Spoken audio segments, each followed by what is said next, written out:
সময়ের সাথে সাথে অনেক কিছুই পরিবর্তন হয় এবং মানব জীবনকেও কিন্তু সেই পরিবর্তনের সাথে সাথে এগিয়ে যেতে হয়।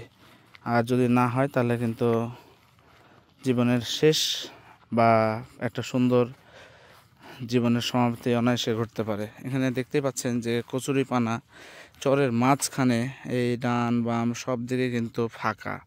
এখানে কিন্তু এই কচুরিপানাটা থেকে গেছে।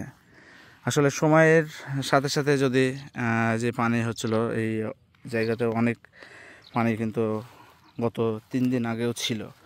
তো যে কোনো কারণেই হোক, এই মানুষটার মতো বা এই জায়গাটার মতো যদি মানুষের অবস্থান এরকম হয় যে পানি চলে যাওয়ার পরেও বা জীবনের আগে নেওয়ার সময়ও যদি আপনি চুপচাপ এক জায়গায় দাঁড়িয়ে থাকেন, তাহলে কিন্তু অলরেডি কিন্তু আপনাকে একসময় শেষ হয়ে যেতে হবে। দেখতে পাচ্ছেন যে কচুরিপানাটা কিন্তু এখনও জীবিত আছে।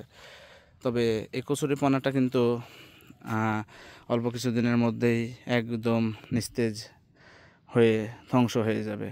অথচ 2 দিন আগেও কিন্তু এই কচুরিপানার একটা লক্ষ্য ছিল। তাই জীবনকে যদি এগিয়ে নিতে হয়, তাহলে সময়ের সাথে সাথে আপনাকেও ঠিক এগিয়ে নিতে হবে। যেমন পাশেই নদীর মতন জীবন যদি ধরেন, তাহলে দেখতে পাবেন যে এই কচুরিপানাটা ওই নদীতে গেলেও কিন্তু এই জায়গায় তাকে ধ্বংস হতে হতো না। ঠিক তেমনি মানব জীবনেও অনেক সময় আটকে যায়। আমরা অনেক সময় মনে করি যে হয়তো আমাদের জীবন শেষ, একটা জায়গায় দাঁড়িয়ে থেকে যায়। তো সেই জায়গাটা থেকে যদি আমরা মনে করি যে না, আমাদেরকে এগিয়ে যেতে হবে, তাহলে কিন্তু আমরা অবশ্যই একটা ভালো জীবন এগোতে পারি। আর যদি আমরা একটা মানে বাধা বা একটা দুর্ঘটনার ফলে যদি আমরা একটা জায়গায় দাঁড়িয়ে থাকি, তাহলে এই কচুরিপানার মতনই কিন্তু আমাদের জীবনটার সমাপ্তি ঘটবে।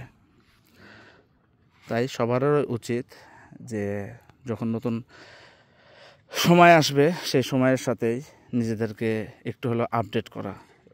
অতীতে দেখলে এরকম বহুত উদাহরণ পাবেন যারা ধ্বংস হয়ে গেছে। যেমন নোকিয়ার একটা, আমাদের বাল্য সময় দেখা যায় যে নোকিয়া সব থেকে ভালো একটা ফোন ছিল, অথচ সময়ের সময় তারা কিন্তু আপডেট হয়নি, সময় পার হয়েছে এবং এক সময় তারা কিন্তু হারিয়ে গেছে। পরবর্তীতে যেসব ফোন এখন চলছে মার্কেটে, তাদের কিন্তু কোনো অস্তিত্বই সেই সময় ছিল না। ঠিক সেই সময় যদি তারা নিজেদেরকে একটু আপডেট করতো, তাহলে কিন্তু আজকে হয়তো বা তারা আরও ভালো জায়গায় থাকতো। তো অবশ্যই সবাই জায়গায় থাকবেন এবং অবশ্যই চিন্তা করবেন যাতে এই কচুরিপানার মতো নিজের জীবনটা এক জায়গায় আটকে না থাকে। আশা করি ইনশাআল্লাহ ভালো জায়গায় যেতে পারবেন যদি সময়ের সাথে নিজেকেও এগিয়ে নিতে চান। ধন্যবাদ সবাইকে।